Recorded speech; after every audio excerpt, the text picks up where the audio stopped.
My name's Chris. And I'm Kristie. This is the Washing Up Podcast. And, well, immunity pin. You get an immunity pin, and you get an immunity pin. We all get an immunity pin. What I appreciated about tonight was that it was apparently the second immunity pin given out on the first immunity challenge. I know. Tessa Kenny in with she's like, no immunity pins count before my immunity pin. Tim gave his back automatically. So therefore, I think what we've learned is that it never happened. It didn't even last one challenge. No, it didn't. And then George, and we'll get to it when we talk about the specific part of the episode, but George Columbaris pushed it like it was a big lifesaver for him and he was in a world of trouble. He couldn't have been eliminated. He could have been eliminated if he'd, blown the kitchen up, but he wasn't going to be eliminated off the back of that. Tim would have to, cook steak to the point of it being a puck. Even then. And call it a kingfish. But even then he'd get away with it. And serve it with blackberries. But even then, steak with blackberries would have been the thing that killed him.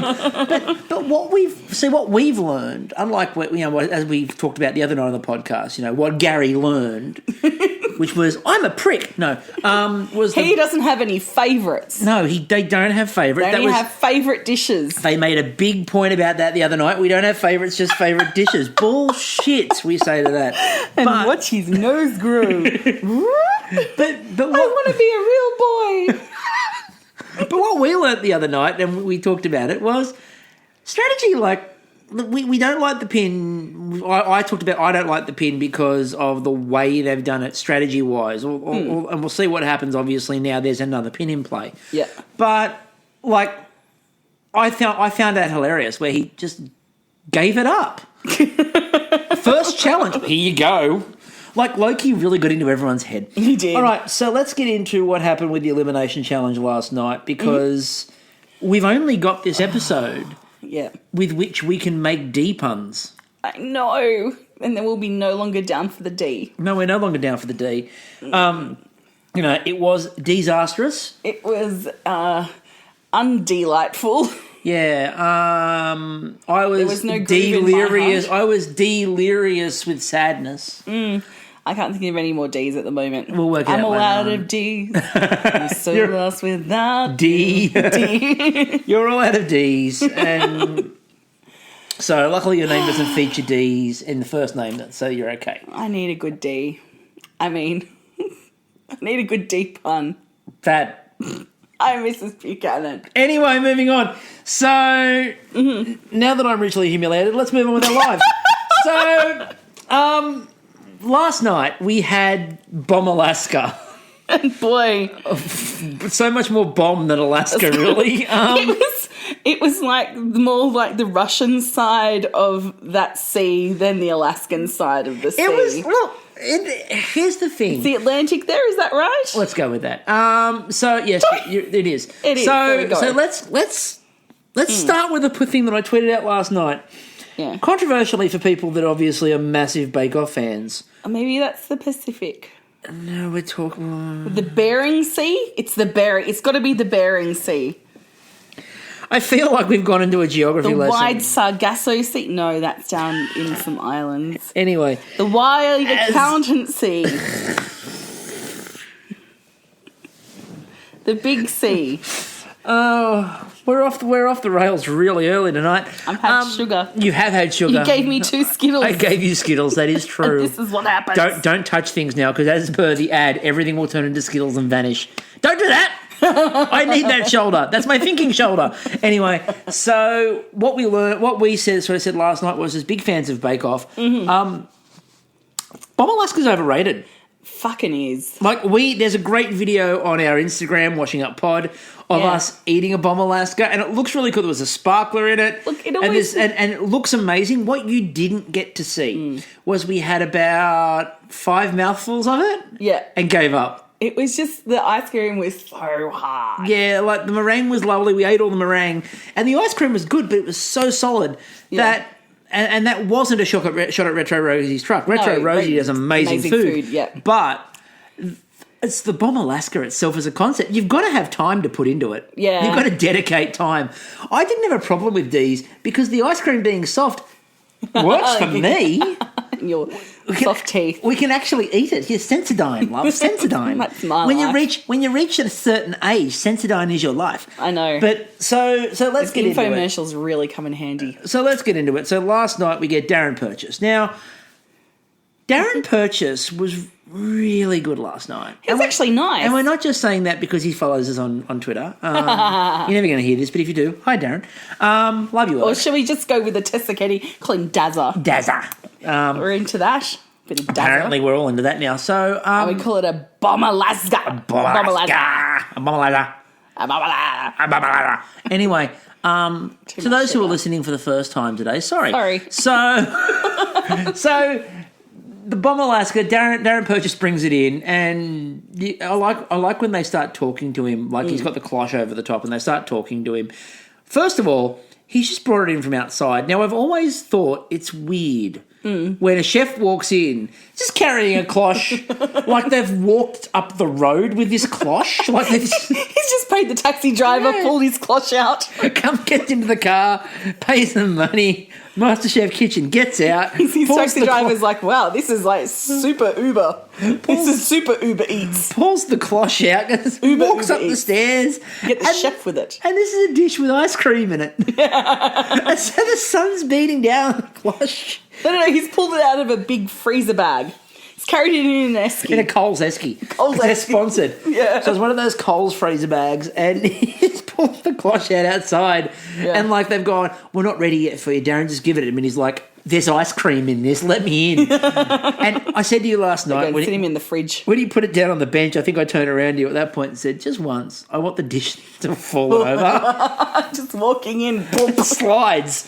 So they pull the cloche off the top and the dish just flopped. It's like, that was a Bombe Alaska. Surely they're told to make two, just in case. Oh no, surely the cloche they actually bring in is empty. And then they actually do, when they do the camera swap, they pause and they switcheroo. Now, I don't actually know that. I've never asked. Sense. Yes, we've talked to a lot of people off MasterChef.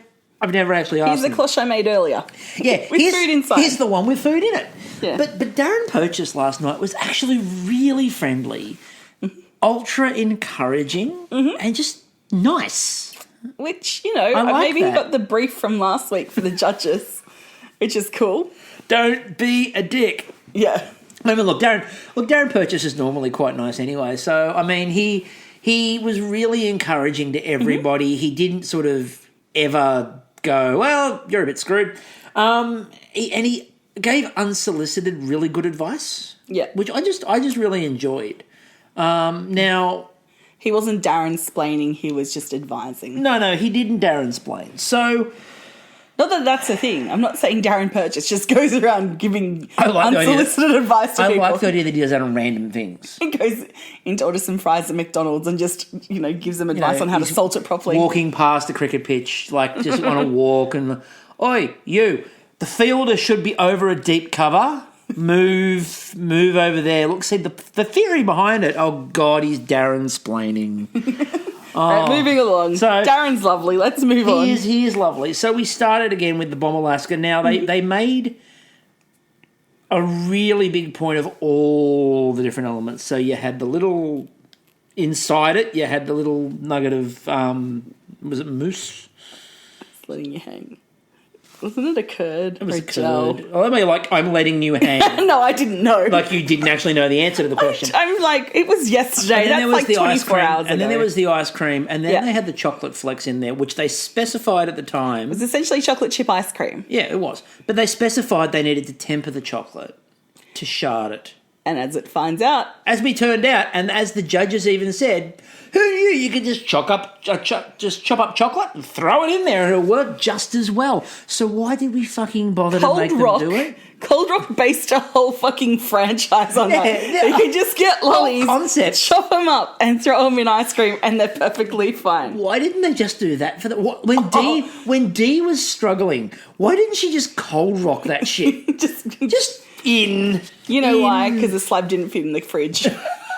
We saw that with poor Tessa. We did see that last night with Nicole, not Tessa. Because Tessa Nicole, oh God. We're Sorry. learning names. It's the blonde-orange. So last night we had Yosra. Yosra, yes. We had Nicole. Nicole. And unfortunately we had Dee.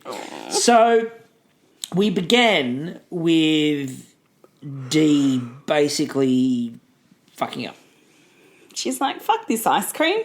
She put too much stabilising agent in there and it didn't turn into ice cream. It turned into what I like to think was more like marshmallow fluff. And they didn't make a big thing of it at first because you see like Yosra measuring it out like she's like, like... A pharmacist, yes. Pharmacist about to whack it into a caplet. And then you've got... It was just like a small amount and there's Dee and she's like shoveling it on and I'm like, out of the two cocaine dealers, I know who I'm going to... For value for money. So the thing with it was that, like, Yosra started, like, really... I've never done cocaine. Yosra started, like, really measuring it properly. Nicole was doing a fairly good job of that too. But Dee just... I don't know what was going on. Dee obviously read numbers like I do. She's been... Did I ever tell you the time I was sent to purchase soil for work? Please. So there I was... Purchasing soil. So I worked for a disability group and I was on the front line working with people with disabilities and my boss goes, Kristie, I need you to go buy soil for our gardening project. And I'm like, okay, how much? She goes, I'll just work it out. You need to fill that tub, that tub, that tub. And I said to her, I have dyscalculus. I can never get this right. You need to tell me exactly how much soil you need me to do. And she's like, no, you go and work it out. And I'm like, okay, now there were 2 raised garden beds and a few pots, okay? So... I can see where this is going. We'll come back to the kitchen in a minute, folks, but this is more interesting. Go. 4 tons of soil later. Oh, shit. The cool thing is I'd just gotten a promotion, like a chance to go and act up in another place. So I'd left by the time it arrived a few days later. And I get this call and go, Kristie, you ordered too much soil. I said, you've got it in writing. I told you I cannot do this. Enjoy your soil. Okay, so I've seen this in the kitchen. With cooking, where I will like measure things out, and Kristie will just go, "That'll do." Yeah, and it works in the kitchen. But soil, on the other hand, when it comes to large quantities of things, cannot eyeball it. Clearly not. Anyway, so back to the kitchen, yeah. And so Dee does all of this, and then they come over and they're looking at it, and they're like, "That's not how it really should look, is it?" And at one point, I think it was Gary over at the bench, like he picks up the whisk and he tried. Like he whisked it for a bit to see what he could do with it. And you just saw Gary halfway through whisking it going, nah, this is not happening. And they looked at Dee and Dee's like, I don't know if I can use it or not. And Darren Purchase goes, if you use that, you don't have a dish. And then she goes, I'll have another go at it. And she was damned if she did and damned if she didn't. Now, a couple of things here. First of all, this was the first in a number of episodes where they said to somebody, you don't have time to remake that. And they did. Yeah. And they did. Yeah. And the second thing was, we love Dee. We've already said that. Yeah. But this was the reason she went home, and it's justified. Yeah, 100% justified. Look, because she did all that. Yeah. And I was trying to, and you saw it. You were actually a bit more realistic on this than I was. Yeah, I've gone. She's gone. Because I was going, no. She's still got time to freeze the ice cream. You're like, Yosra's overbeaten her eggs, and I'm like, yeah, but they're egg whites to stiffen. They're not a whole ice cream. But they told Yosra she didn't have enough time to do it again. And she did. And she did. But it seems like they're confused by the Masterchef clock. I mean, maybe that clock's a bitch. Why is that clock causing so many problems? Some minutes are fast and some minutes are slow. Now, the tempering of the chocolate. Nicole decided that she was going to skip a step, and the step she decided to skip was tempering chocolate. Yeah. Hold on, I know what's going on. Nathan the ninja's up there just holding their hand back. So when they're going, you've only got 10 minutes to go, he's like, more, that's what you think 20 minutes later. So Nicole decided to shorthand the tempering of the chocolate. Yeah, she's like... Which normally, and again, I put it out, it was like, no, don't do that. Yeah. turns out it didn't matter. But she tried. She did. But what the problem was, listen to us me sounding like a professional. Listen, we've watched enough cooking shows, which works for some people cooking Marin. But to be honest, yeah, exactly. I've watched enough. I've seen YouTube at least 5 times now. Now, the problem with the chocolate was, like, when she put it out, she didn't put it onto the slab fast enough to cool. She left it in the bowl and just kept mixing it even after it was done, and then put it on the slab and went, I don't know why it's not cooling down. Spread it out. Because when I've seen people temper chocolate, they like spread it out and then they get those two like shovel things and just then they start going. Whip it on. Right, she left it in the bowl for a bit and kept mixing it. I'm like, no, put it out. It'll cool faster if you put it on the slab. And then she's like, and this slab won't fit in the fridge. Oh, I was like, okay. Then she's like, you know what? I'm just going to chop some chocolate up and put it in there. And it turned out the judges were quite happy with that. No, Yossa chopped the chocolate. She still used her own chocolate. She whacked it in the fridge and it wasn't tempered, and then she pulled it out and chopped it up. Yeah, well, they both gave up on tempered chocolate. The only one who really tempered the chocolate properly turned out to be Dee, which didn't help. So they... No, she chopped the buttons too, I'm pretty sure.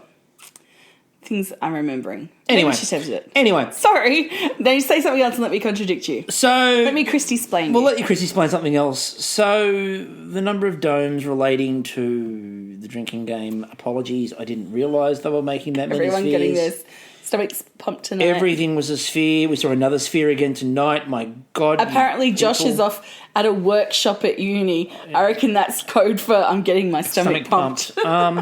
So I also saw that Rach had intermittent internet, so she might not be able to tweet. I reckon that's also cue for getting my stomach pumped. Now, the other thing that came out of last night's challenge, because look, to be honest with you, the challenge itself was a bit meh. It wasn't bad, but it was just a bit, it was there. Tonight's challenge? No, last night. Oh, last night's challenge. The Bombe Alaska. Like, you think it's going to be more inventive, but the thing is, the only thing creative about a Bombe Alaska is setting fire to it. I like that. Which they dimmed the lights for. Oh, yeah. But before we get... It's like the whole point of that particular bomb. But before we get to the Bombe Alaska and the lighting of the Bombe Alaska, which is like the lighting of the Olympic flame. Yes. You have been trying to convince me... Yeah, that there is another dude... Simon exists. And that he's not Kyle, and that there is another bro there. That the Bramonge is more than just Tim and Kyle. And last night... Yes. I was introduced to Simon. Who I've now realised is like Bob Irwin in disguise. He is, and I was shaken. I was shooketh. Yes. It was a moment. And I'm now sure that Simon is the one escaping the twins. Probably. So now let me get this straight. We've got Tim. Tom. We've got Tim, we've got Simon. Yep. We've got Kyle, who we'll come to again in a minute. With the bromance with Tim. And I'm sure... I wonder if Simon gets a bit jealous of that. Like, it says brewery manager, by the way, for Kyle. That has to be a microbrewery. I'm sorry, it has to be. It's just... He's got the facial hair that indicates microbrewery. Yeah, but I reckon he's employed by Foster's. They're trying to make it... We grow our own hops. Anyway, and so we've got all of those, and then... We go back to the other night and the opening of the credits. And you're like, stop, rewind, I need to see this. We did that last night. We actually stopped. After the episode finished, we went back and saw the beginning of the episode again. Mm-hmm. And we stopped on the credits to go through Make sure there was a Blake. Now, the Blake leads, he's after Hooder in the credits. So it's Hooder, then Blake. Then Simon was there and I'm like, holy shit, he is real. Mm-hmm. There's a guy called Ben, I think. Now what we did bring up, I think Simon is the one with the corn. Yes. Where not only is the corn on fire, but the thing that he is scraping down the corn husk with is also on fire. I'm wondering if that was planned or if he just spontaneously combusted. And they went, get it on film. Yeah. No one's got this on film ever. Let's just get it on film. The Human Torch. And once again, we got to go back and relive what is becoming quickly my favourite moment of the credits. And it's the moment where Sandeep almost takes his fingers off with the cleaver. I've mentioned it last episode. I'm going to keep mentioning it because it is the least natural of all the things happening in the opening credits. Is the back of the cleaver, and I know you're supposed to at the back of the cleaver, but Sandeep, it was almost like hit the coconut, and you can see the look of terror in his eyes as he brings the cleaver down going, don't lose a finger. Hold on. You're saying that's unnatural. I'm like, that's how you crack a coconut. But you I find, look at it. Yeah, You look at it. He's not you're looking at it. He's looking into the middle distance. But then you have, I think it's Mandy with the spices, just like picking it up from a pile and making another pile.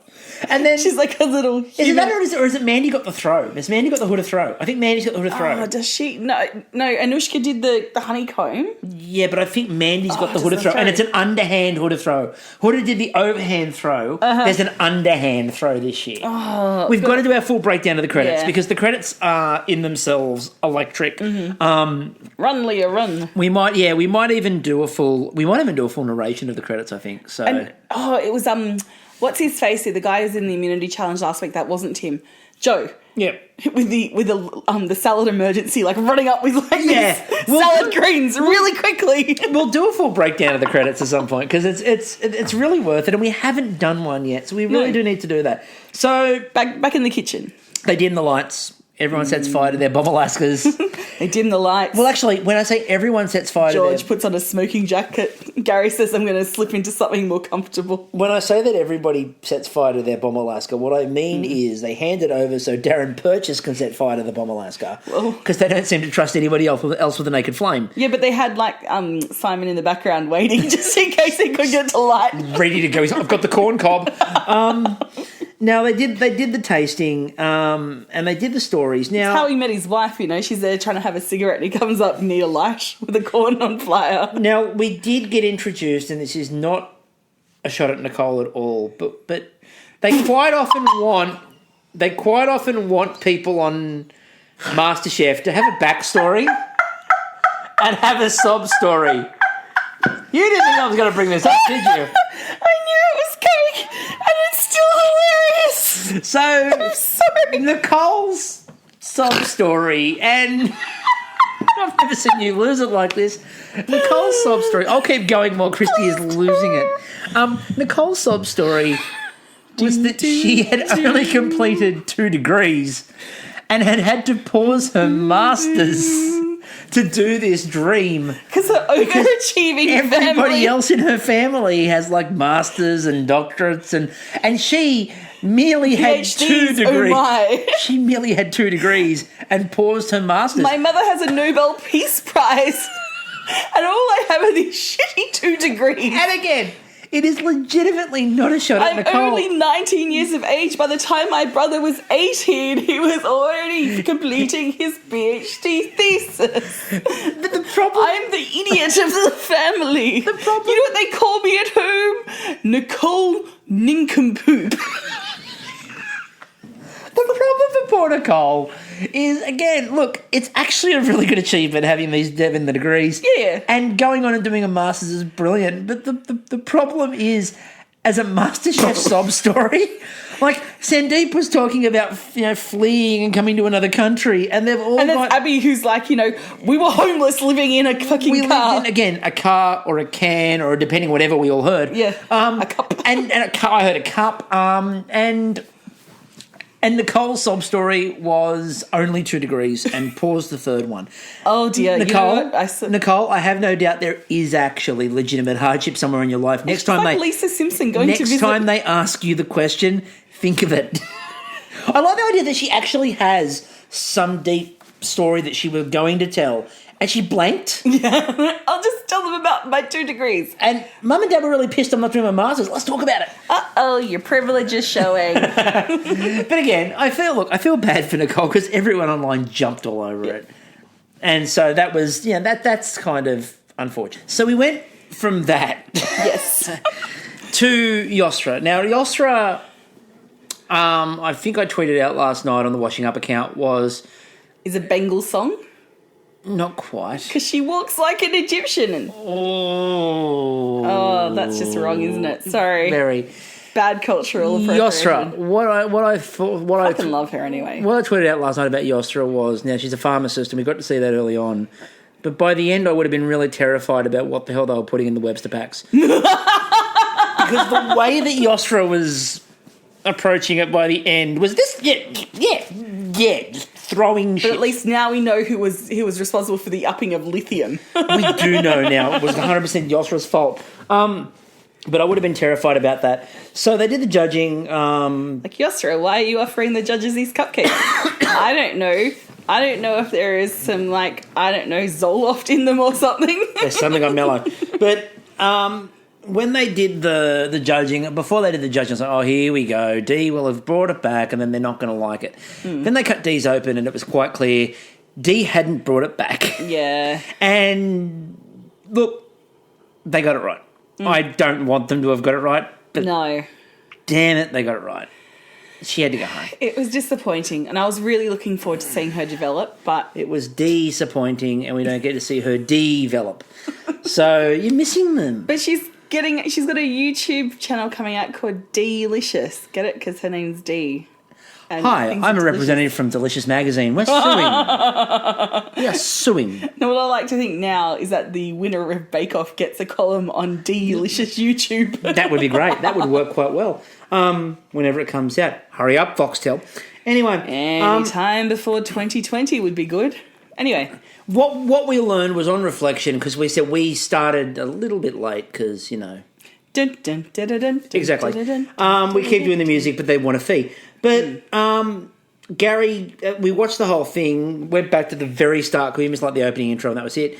And Gary looks at Dee and goes, "You're going to love today." On reflection, in Not so no way, much. shape, or form was she going to love today. No. It turned out that couldn't have been a less appropriate comment. So we got back tonight and we have the people all up for immunity, and as we were told, the first immunity challenge. Well, Tessa Katie's like, there's been no immunity challenge before me The because pin is gone. if I'm not there, is it really an immunity If challenge? I'm not there and there's a bit of a mix-up, but in reality I got a heart of gold, as is the Ketty way. More importantly, the Vespa Yes. was there and it was resplendent. And that's a very important moment. Look, you mock. I know it's an episode. I laugh because I'm just joyous at your passion for the Vespa. To be honest with you, I use the Sometimes I wonder if you're going to leave me for that thing To be honest with you, and become one of those weird people that have No, like, we're not sexual gonna do feelings that. for automobiles. we're not going to do that. Anyway, I judge if an episode's going to be good or not by if the Vespa's there. And look, to be honest with you, Yep. the quality kind of matches. Yeah. No Vespa, No, but the show tends to be a bit shit. Like if there's a Vespa there, you go, oh, a decent one tonight. Now, tonight we were like, well, what are they going to do? We sort of made some predictions about what they were going to do in terms of mentoring and how they were going to work it. Yep.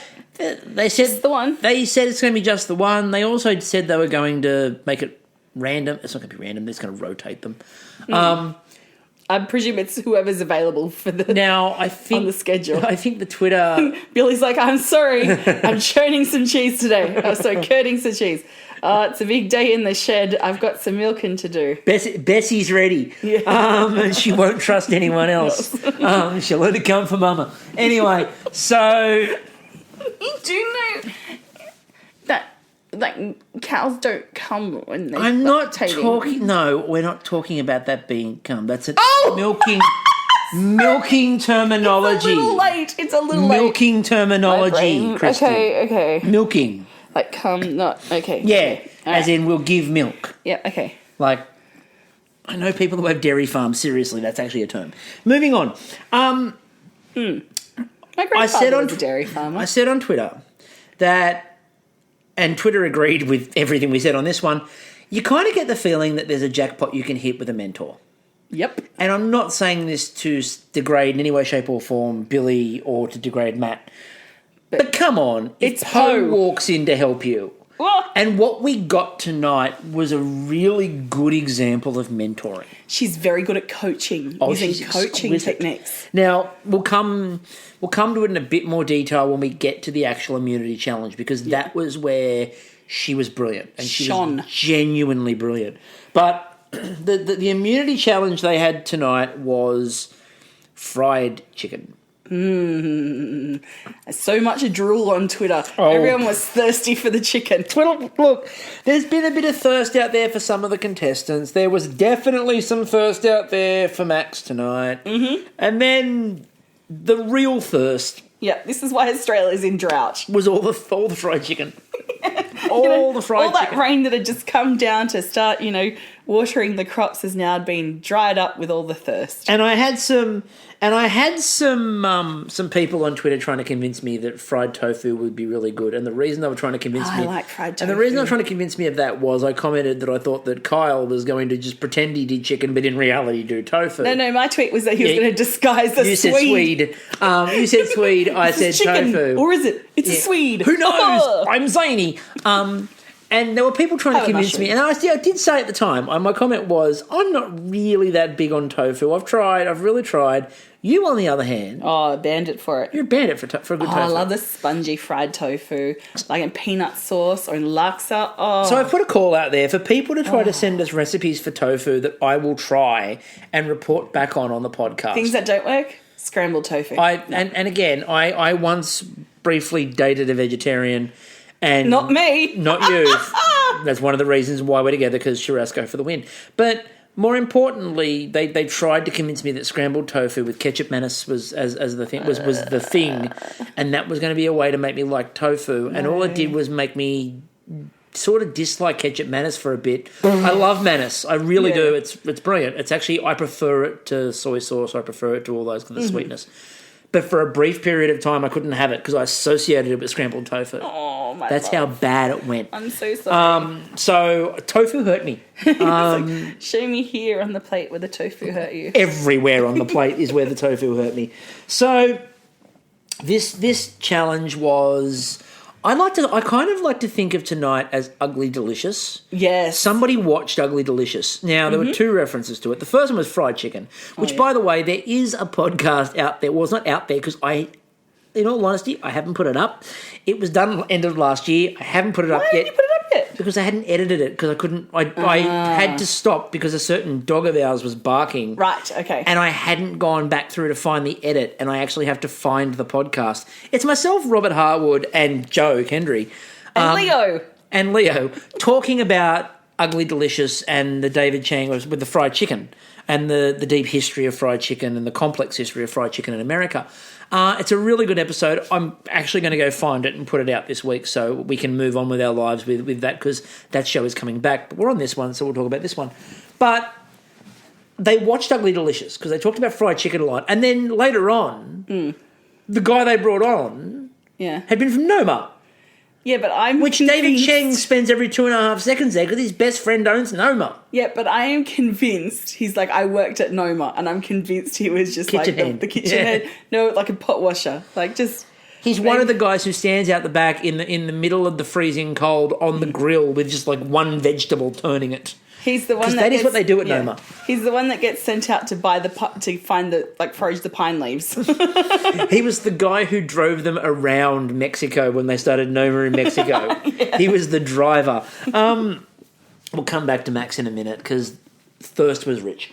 So they all sort of set up what they were going to do for their fried chicken. And we had an interesting mixture of flavours there with the fried chicken. So Tessa did the hot and spicy buffalo wings. Yes, that was a good call.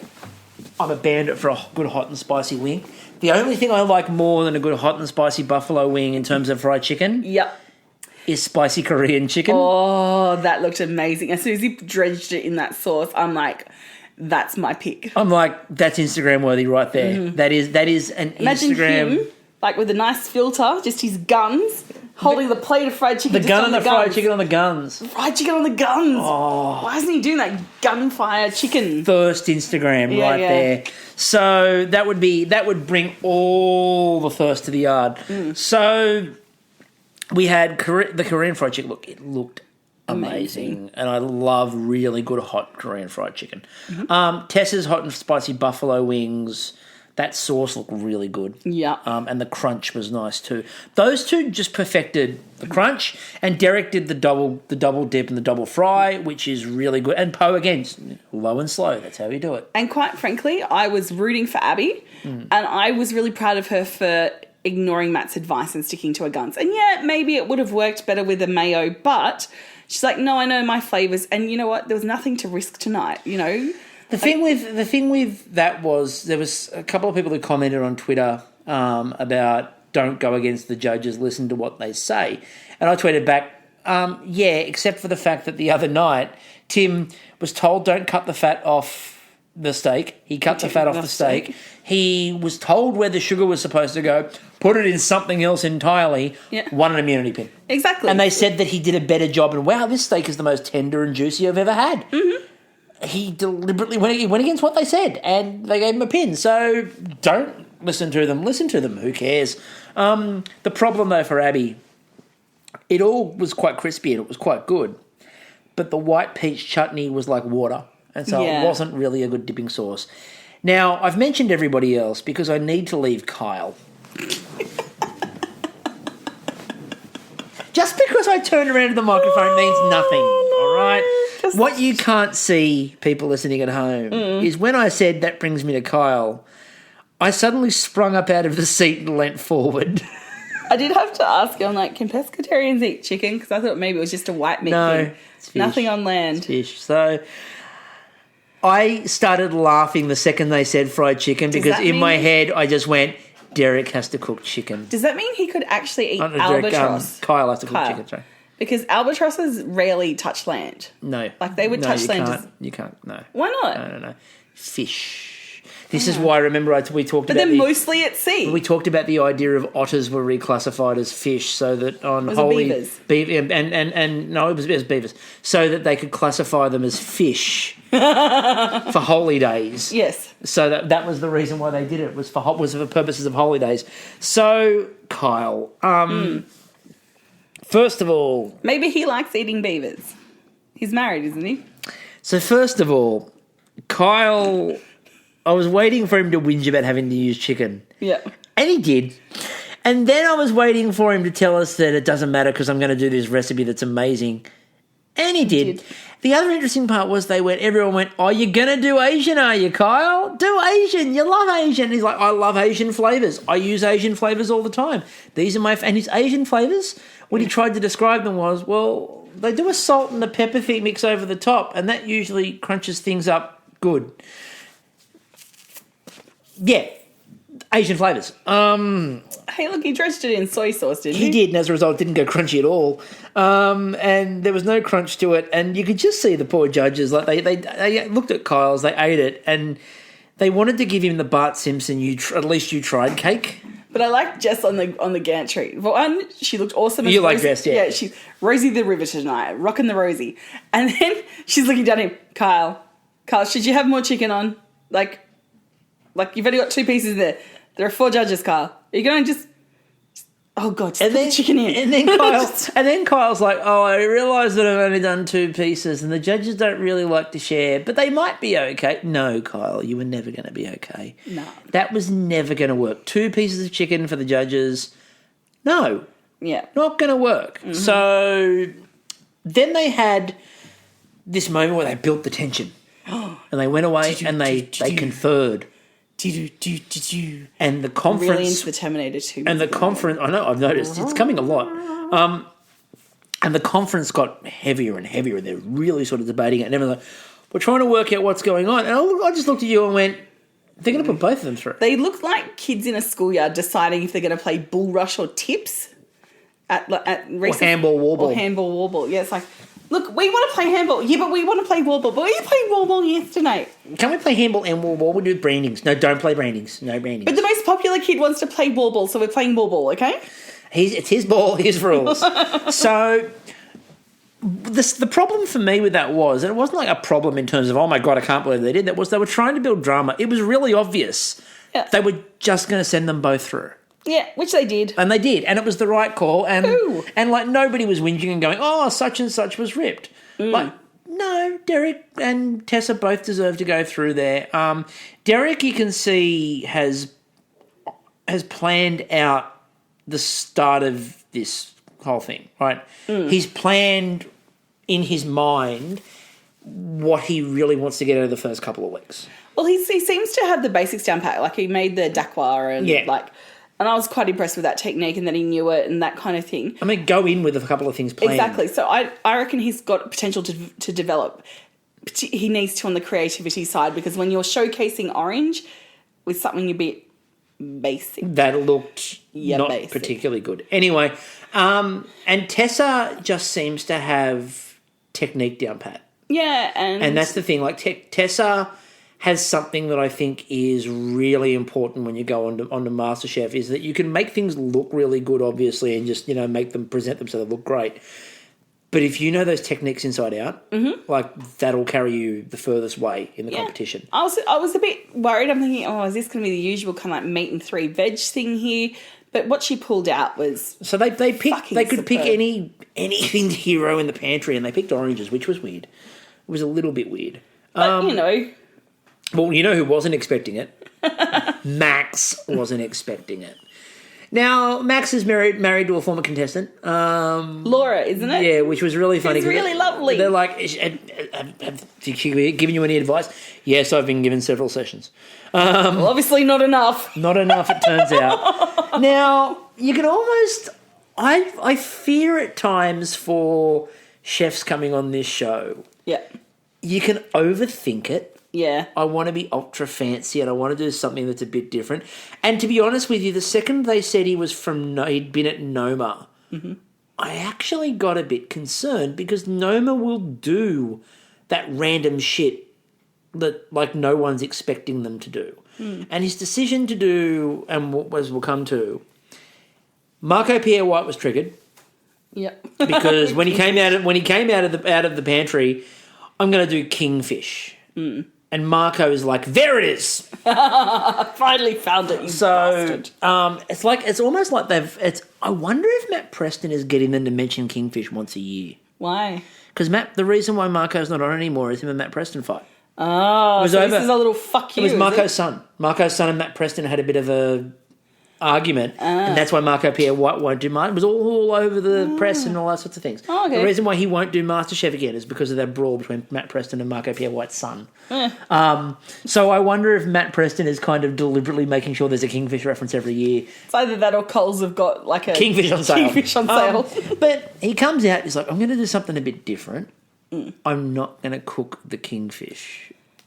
I'm not going to cook Ceviche. anything.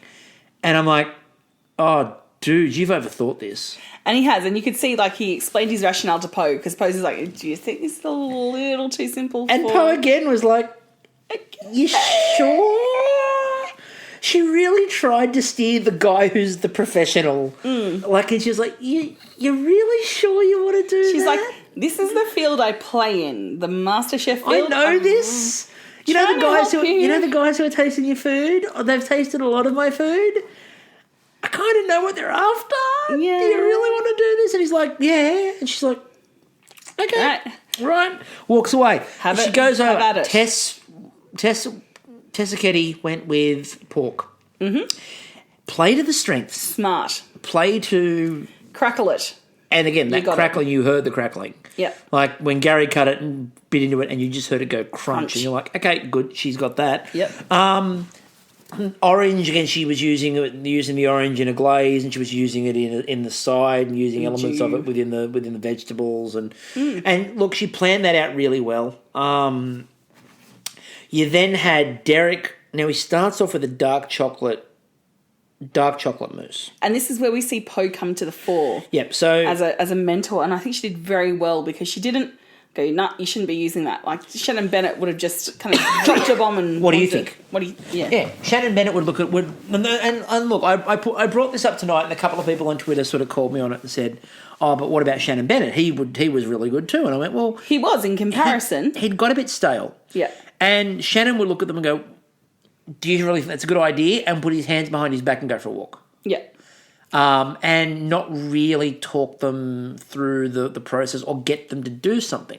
Poh was great, because Poh comes up to him and goes, now that's all good, but I'm worried you've got to feature and again, the benefit of having these guys as the mentors, and again, Shannon obviously early on was, yes, but that was really early that Shannon was on. These guys have been more recently in there. Well, no, Poh was series 2, I think. Yeah, but Poh is also Poh. Yes, true. And has done a lot more TV than the others. So, but they understand what's going on in terms of flavour, and they understand what these guys are after. And when they say hero something, which is annoying, but when they say hero something, I would have just put an orange and a cape on it. You should have. That That would have won. Orange Man. Banana Man's cousin. Orange Man. I'm like, look, use this song because it's awesome. Yeah, Orange Man. Is he good or bad? Like Apple. Like, remember Apple Man? Apple Man? Banana Man, obviously. Yeah, Banana Man was good, but then there was like his... I remember Captain Vegetable on Sesame Street with his carrot and his celery. Oh, God. Eating crunchy vegetables was good for him. And is good for you, so eat them too, for teeth so strong your whole life long. Eat celery and carrots by the bunch. Here's for me, Captain Vegetable. Crunch, crunch, crunch. And then there was Eddie who liked spaghetti, and there was Andy who liked candy, and they both ate it whenever they could. But that's a different point. I like Andy. But more important, I think Captain Orange would be a superhero. I don't think he'd be a villain. No, because like vitamin C, so he's obviously a healer. I know. He's a healer. Okay, he's a healer. So you get Banana Man in, who's obviously a tank. Yep. Captain Orange, who's got the vitamin C. It's the heals. Healer. You get, okay, so Apple, because in Banana Man he was the evil guy. You have him as the rogue, you know, because he's got that kind of thing. So who are we looking at for DPS? Kiwi?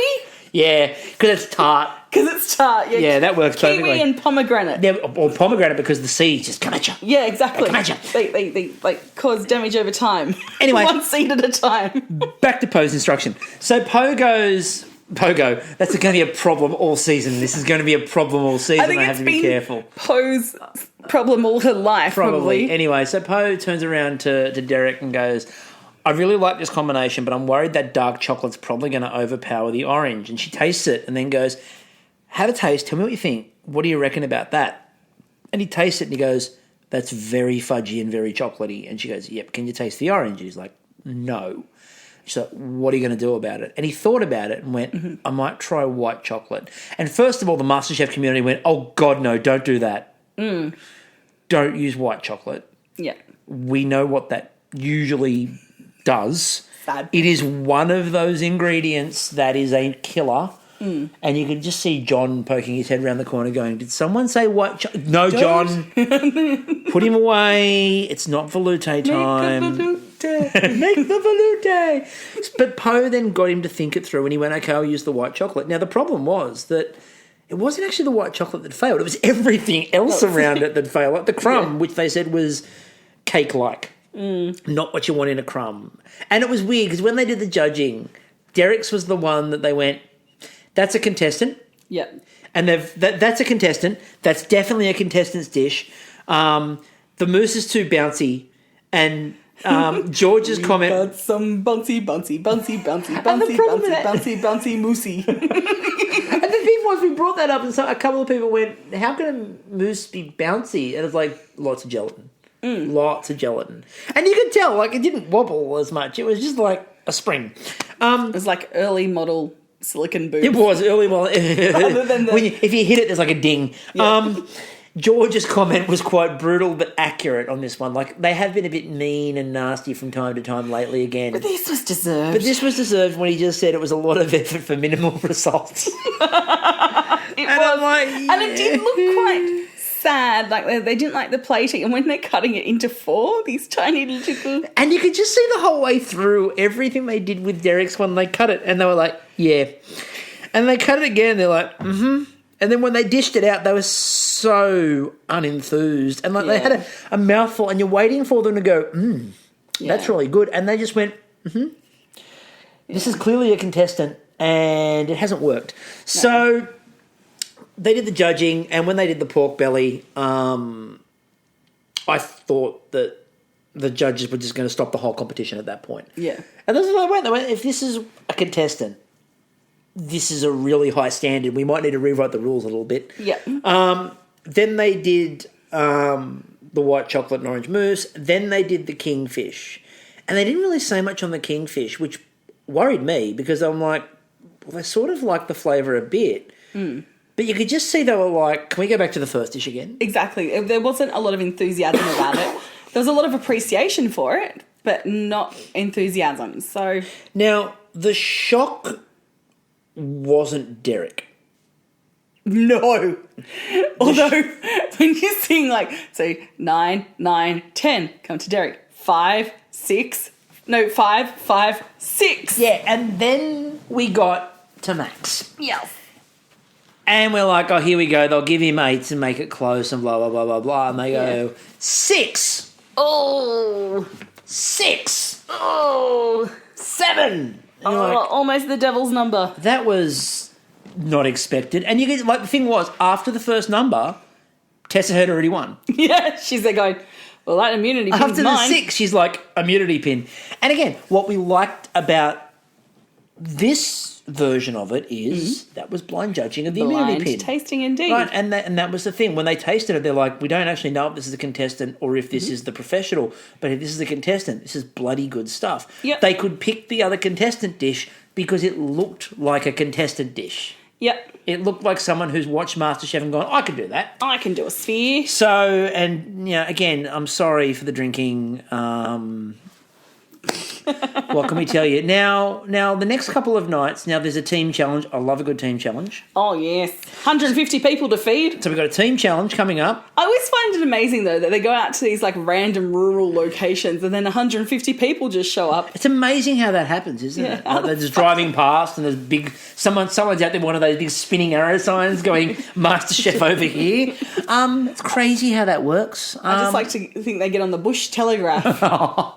And you had to, you know, tell a friend, tell a comrade, tell Tim. And so we've got that, and then obviously there's going to be an elimination off the back of that as well. And then, to be honest with you, those 2 nights are simply killing time. We're just killer, filler before Nigella. Because Sunday night, the great week of MasterChef, I'm always disappointed it's early. Yeah. Because, like, it's something to always look forward to. But Nigella Lawson week... Oh... Now, obviously, for you, this is your big week. I love Nigella. I love Nigella too, but to be honest with you, you know me. This season, I have a bigger week coming up. Yeah. I have Massimo Bottura, but Nigella week. Yeah. This is a lovely week, and Nigella is always damn awesome. She is. She's so good with the contestants, and just But she puts fun. George in his place. It's great fun to watch George run around the kitchen behind. Yes, Nigella. Yes, Nigella. with the leash, Sorry, Nigella. the invisible leash. So sorry, Nigella. So that's your podcast for this week. Now we are back next week on Sunday night. Yeah. To talk about what has happened. Nigella. Talk about what has happened what's and happening. Nigella. And Nigella. We'll talk about the team challenge. We'll talk about the elimination, and then we will talk some Nigella. Now, also just quickly before we finish up, just a reminder to everybody that the week after, not only do we have our normal MasterChef run. In-depth political commentary on the upcoming federal election. No, fuck that. There's something else happening. There's something else far more important happening A more voting-wise. important vote. There's a more important vote happening. That's right. It's Eurovision season. Yes. And we will be bringing back This Is Sydney Calling. Love, love, peace, peace. And a man in a hamster wheel. Peace, peace, love, love. So go watch. If you never watched that, go watch that on YouTube. Mons and Petramed. We will be doing our Eurovision podcast this year alongside the MasterChef. It'll be a companion piece. Because, you know, what goes together like Eurovision and MasterChef? Well, they've already done that this year. They've talked about it. They have, They've you know. openly talked about it. We'll dedicate the podcast to Anushka. We will indeed. Yeah. And so we'll be doing our podcast this year. We'll be giving you complete coverage. I'd say up to date, but that's a lie. It'll already have happened. We're not really worried about that We'll other do a vote. live podcast, a live call-in podcast. Oh, hold on, wait. No, that's already been done. Birds are dumb. Anyway, so we'll be doing that not obviously this week, but next week when Eurovision is on, we will be doing This Is Sydney Calling, our Eurovision podcast, alongside the normal Washing Up episodes. We are Sunday night and Tuesday night again next week, and then Sunday night and Tuesday night the week after. Yep. And then we will sort of go back to normal programming. Monday and Thursdays. Monday, Thursdays, which will probably fit a lot better, but, you know, by that point we will know who's on the Iron Throne. Yes. So until then, Yes. I'm still Chris. And I'm still Kristie. And we'll catch you all then. Sun's out, guns out.